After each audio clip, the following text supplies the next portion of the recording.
Welcome to Oakland Is. Oakland Is spotlights movers and shakers and image makers, people who make a difference every day in ordinary ways and in spectacular ways. Our special guest today, I would consider one who is super talented in teaching and education.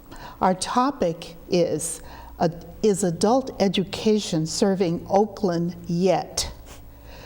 We had a show previously that talked about adult education in Oakland and the problematic issues surrounding whether adults are being served adequately. Our special guest is Ms. Gwen Bikis. She wants us to listen to some of the issues that concern the work of adult education. She is an adult educator with a master's in sociology and another master's in fine arts and writing. So she truly has the credentials to help educators and people in the community to know the value of education, and especially for adults. I'd like you to just tell us some of the things that we talked about before we got ready. Would you just let us know what is the current state of adult education in Oakland? I think that it's interesting that it's hard to know. It's almost as though the district wants to keep it a secret, the extent of the services and the extent of the services that have been cut. What I believe is in the district in adult ed right now is they have a GED testing center at McClymonds campus in West Oakland. They have a GED class there in West Oakland. They have one teacher forming a partnership with Laney College, and they have a GED class at Clinton Park, and that's it. They used to have English as a second language classes, computer classes, an array of GED classes, and adult basic ed classes, which is for people, adults who are reading and calculating at a 5th grade level or below. Mm-hmm. So it sounds as though the variety of things that previously existed have been reduced considerably. Considerably. So is there a mechanism to deal with the loss? There is not. What happened was adult ed was originally a categorically funded item in the district, and they received ADA, average daily attendance, a certain number of dollars per student who attended from the state. The state funding dried up and that mechanism changed, so adult ed was no longer categorically funded. It was put into the general fund with the school district, K through 12, and due to corruption within the system, those monies are never well or equitably spent. So a lot was wasted for years, and it's continuing. So let's see, could you talk about adult education in Oakland in reference to these largely defunct programs, non-existent programs, and partnerships that have emerged to deal with the issues? Partnerships. These are just kind of like an over-survey of some of the partnerships that had been strong between adult ed and the community for a while. The Bond Street Annex, which is in East Oakland near Fremont High School, where they once had computer classes and ESL classes, and I believe Spanish GED classes, now closed. The interesting thing about the Bond Street Annex is that the director of adult ed of the time, Brigitte Marshall, tried to close it 3 years ago. The teacher, who's very strong teacher, very strong community organizer, her students, she didn't even have to do anything because of the kind of teacher she is. Her students got organized and called Ignacio de la Fuente. That site stayed open for 3 years. So there's a key there and a reason I brought up that point. Men of Valor Academy is another organization that partners with the school district with adult ed, has been over the years, and they provide services to men just leaving the justice system. That's a partnership with Acts Full Gospel, the largest church in East Oakland. versus what Allen Temple decided to do. They also have a program that's similar to Men of Valor. Allen Temple was told that it wasn't worthwhile dealing with adult ed, and so they formed their own program. So there's two different approaches that agencies have had in the past 10 years. Private Industry Council partnered with the school district for computer teachers, and also for a program called 5 Steps to Success, which helps people find jobs. They get a certificate at the end. The person who teaches that, Amina Lutfi, is now privately contracting with PIC because they liked her teaching services, which does happen sometimes. There's an organization called the Bread Project that taught people culinary skills and provided them job services. They were no longer being served by Oakland Unified, so they went over to Berkeley Adult. And the GED testing program for the county is over at McClymonds. There was a recent article in the East Bay Express entitled Tony Smith's Version. I think he's the superintendent of the Oakland Unified School District. Yes. What is this vision, and what are its strengths and its weaknesses? This article, it was in the Express a few weeks ago. It's written by a man named Michael Duxbury. I don't know who he is, but there's little critical analysis in the article. But Tony Smith and his vision could be probably summarized in this paragraph where Tony Smith talks about what schools would look like in his version of community or educational reform. He's talking about schools that never close and community schools. They are open to families in the community before, during, and after school to offer services that might include medical clinics, adult and youth classes, a family support center that helps with child care, and employment and housing assistance. The cornerstone of the model is still academics, but delivered within a context that focuses on positive youth development and increased family, community, and business engagement. There's not money for it. The funding is not available. The district is barely able to do what they're doing right now. There's not money available for that. It's a way of focusing on and blaming the community rather than focusing what's going on in the classroom. So is it possible that there could be a reality focus? Because his vision does sound very sound. It is a sound vision, but I think that if we look at the history of the education of disenfranchised people over the last 2 centuries, and I'm going to cite the example of one of the men behind the camera who used to be a student of mine who grew up in Arkansas, who said, you know, the people who came to the schools that he went to in the country in Arkansas were poor. There was violence sometimes in the family. Children sometimes didn't have enough to eat. Or as a colleague of mine said, sometimes they come to school on a mule and wear the same dress every day. The teachers taught them without adequate books, without adequate facilities. The difference was what happened in the classroom. Now, that statement is so rich with what works. What were those ingredients? Could you tell us? I think that there was no difference between the teacher and the community. Everybody in the community knew who the teacher was. They knew why the teacher was there. I've also had people who grew up in those kinds of systems that said whatever the teacher wanted to do in terms of discipline, the teacher had that approval from the parents that they wouldn't necessarily have now, because the fact is most of the teachers in the school district haven't been there for long and aren't going to stay for long. That's right. Yeah.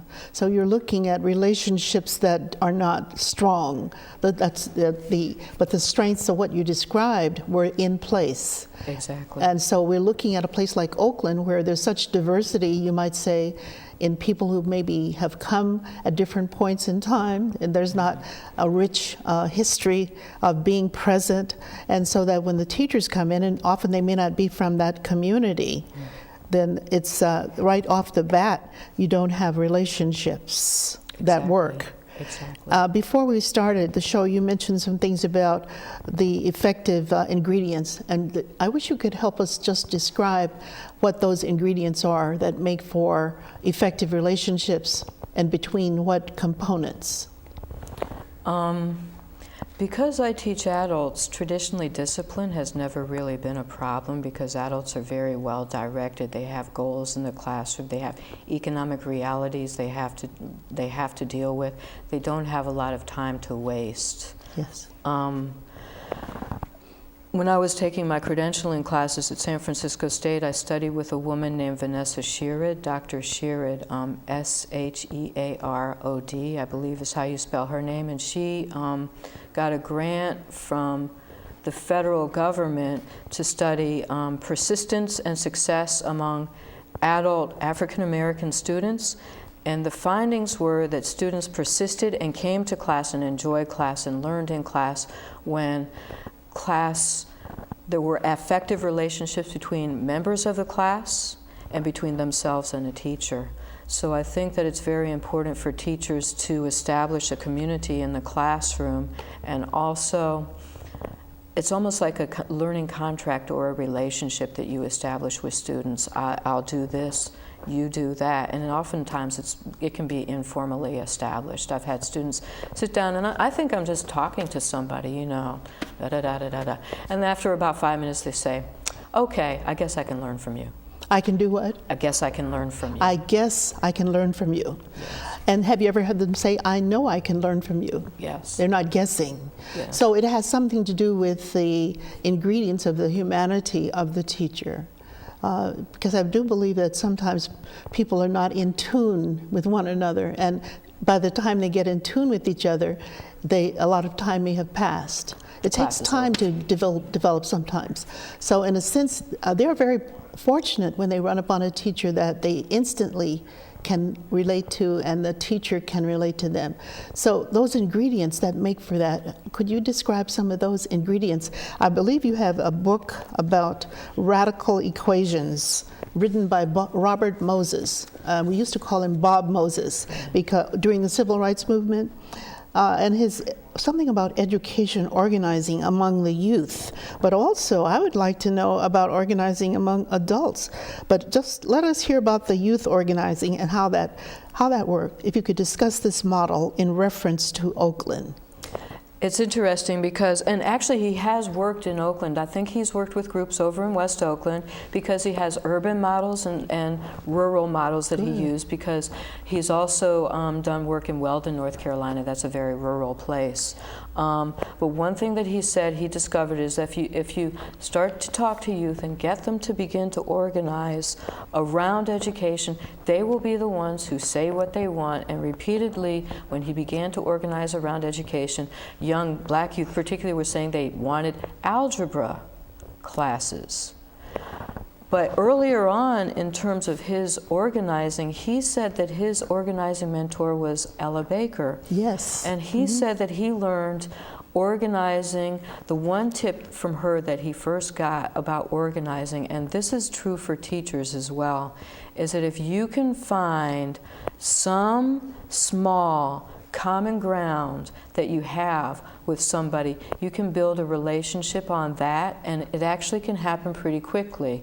And he said that the common ground that he had with the first person he began organizing with was that they had both sold milk for money when they were children. That's so on target, just hearing you say that. I don't want you to share a little bit more about what he did with radical equations and the work that he did in the Civil Rights Movement. He says actually that algebra is a civil rights issue because in this day and age, young people can't get a job without it. You can't learn Excel on the computer without algebra. He spent a lot of time organizing after school with young people, talking to young people.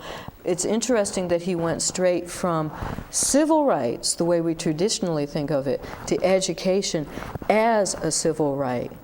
And I think this is particularly applicable to Oakland because I was looking at a lot of transcripts this summer from different high schools in Oakland. You have children in Oakland flunking algebra 1, 2, 3, 4 times. All right, what does that mean? 1, 2, 3, 4 times. They have the opportunity to take it 4 times? They have to pass it to pass. Oh, they have to pass it. And they have to know it to pass the KC, the high school equivalency exam. They have to know algebra, but it's almost like a gateway. Robert Moses speaks of it as a gateway course because you reach a different analytical level in math when you get to algebra, but if you can't get through that gateway, you won't be able to get to anywhere else in math. So if that's not being taught or the access to it, what did he do that was so radical to make it happen? He has something called the Algebra Project, and he developed a methodology that's particularly effective for teaching whatever youth he's dealing with, and it's different for urban youth as opposed to rural youth. But I can tell you 2 things that he did with urban youth that I think are interesting. He taught positive and negative numbers by stops on the subway. Stops on the subway. So like, for example, this was Boston he was doing this in. They have the Park Street line, which is downtown in Boston, and you have lines that go, stops that go out this way towards Boston and South Boston and Dorchester and Roxbury, and stops that go out this way from Park Street that go towards Cambridge. So he took children on the subway, and this is, if you go 5 stops in this direction towards Boston, that's positive 5, and then if you do a negative 4, 1, 2, 3, 4 in this direction, what stop are you on? Or if you go 5 stops in this direction towards Cambridge, you start on negative 5, and you go 6 more stops up there, what number are you on? And then he used that to enrich classroom experience. Another thing that he did was using rhythms, like actual drum rhythms, for groupings in math. So you're really speaking of not only techniques, but it sounds like relationships, because he knew the kinds of things that would trigger their awareness, that they had some experiences that he tapped into to teach with. Those were resources. And that's it, knowing, having that awareness. So then it sounds like there's a real need for those ingredients throughout the schools. So I think that's very powerful. Let's see, could you talk about your background and pedagogical influences? I've been teaching in Oakland since 1989. I started for a private business school, the Lawton Business School. They've since gone out of business. And I began teaching for the district in 1994. My pedagogical influences, Walter Hawkins, my pastor. Oh, really? Yes. He's your pedagogical influence? Because he was very, very thorough. He knew his audience. He knew he had different lifestyles, all different walks of life. He demanded a call and a response, and he knew he had all different educational levels, and that there are things that people bring to a service or when they're being taught, when they come from different educational levels, different experiences. Pastor Cindy Coleman is my pastor now. She's also a really strong influence. But I think the effectiveness that Mr. Guy behind the camera has seen in me, I've learned from Jessie McGee, who hired me in the district, Amina Lutfi, my co-teacher, my original favorite teacher, Mrs. Oates. I've learned how to teach black students from black teachers, and I think that that's when Tony Smith talks about hiring a director of African American male achievement, he should be thinking about the teachers he hires instead. So the empowerment of teachers to do what's needed, how could that occur? Would he need to hire all new teachers, or are you thinking they could be taught? Recruit differently. Recruit. So you're thinking about bringing in new persons? I think that since no teachers, people who are not going to be in it for very long usually last about 3 years. 3 years is a watershed. I think if they recruited people who want to be teachers, I think if they recruited people from the South more often, I think if they recruited teachers who don't have to be taught cultural relevance, who already are there, and then those teachers who I learn from people who know. So you're speaking about a certain kind of preparedness that is essential. And let's say that you have some people that there's a union that obligates them to be in place. So it sounds as though they would be hungry for they want longevity to finish out their careers and then retire. So if they have a motivation to stay in teaching, that staff development would be most needed. So it means that maybe the things that they don't know, they would be hungry for, because teachers do have what you might call a self-esteem issue, because they feel that it's not an easy situation that they're in. So anything that could motivate them and feel capable, or what do you call it, that you have the skills to do what's needed to be done, and then that takes away the fear factor, because I think sometimes teachers are not equipped to deal, as with you said, you can't always have all African American teachers, so you may need a diverse group of teachers, but ones who have the skills, such that you have those skills. So it's about how to make sure that transfer of what works is allowed to happen, not only allowed, but is the way that things are done. And I'm just thinking that you have a pathway there that might be very helpful to the district, just to share that with people who are supposed to be making it happen, but they don't necessarily have the information that you have. So I do believe that sometimes the stroke of genius is what it takes sometimes, or wisdom from experience, and sometimes they don't have access to it. They get it by accident, when it should be a part of the system, a systemic approach of things that have been sustained, or that you decide that this needs to be utilized, and more teachers need access to what works and how to do it. How to, because I think so often people who do have the secrets, it becomes a secret. Nobody else knows how. And they think, well, I wish I could do what you're doing, but they can't admit their weaknesses sometimes, because the systems make it appear that you should be already prepared because you have a master's degree, or you have whatever kind of degree you have that says you have the capacity. So I was really interested in your sharing with us a lot of the things that you had mentioned. Could you discuss the role of private interest in the Oakland public schools? The Oakland public schools are no longer really public, because there's not enough public tax money to fund them any longer. So the Oakland public schools, I remember maybe about 5 years ago, the director of adult ed, Brigitte Marshall, mentioned in a faculty meeting that now we're having a new entrepreneurial spirit. What that means is there's this middleman that the district is dealing with that sometimes is a private grantor, like the Walter Irvine Fund. They fund a lot of good educational things, or is a middleman making profit. And that would include consultants at $60 an hour.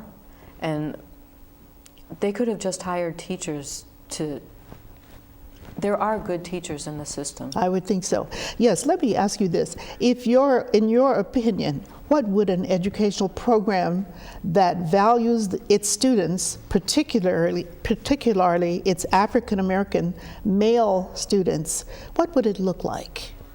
I think that the school district would seek input for a strategic plan from the community a little bit sooner than 3 days before the strategic plan is being implemented.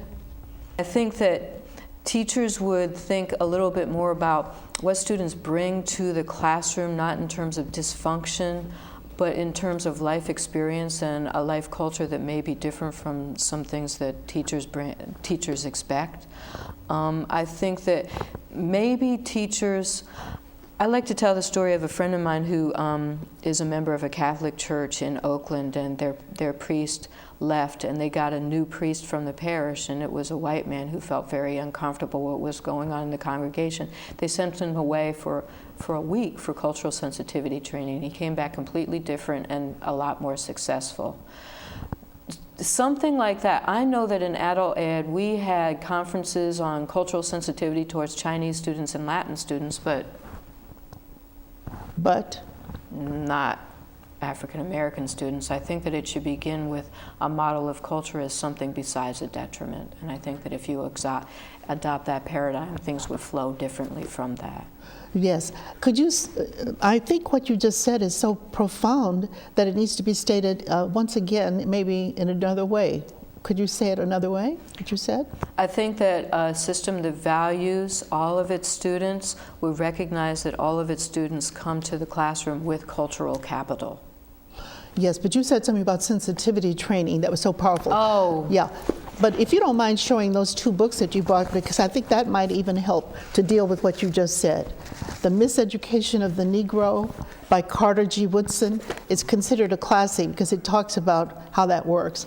And then Radical Equations by Robert Moses. It's called Civil Rights from Mississippi to the Algebra Project. And sometimes I think of Mississippi as being another country, but it's actually in the United States. And it has a lot of information, like Tougaloo College. It's a very well-known college. They named their library after B.B. King. I had the privilege of going there one time because I thought it was a wonderful college, Tougaloo College.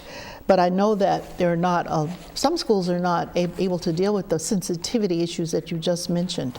But I think your books are I hope people will be able to get those books and that teachers and educators would have access to them.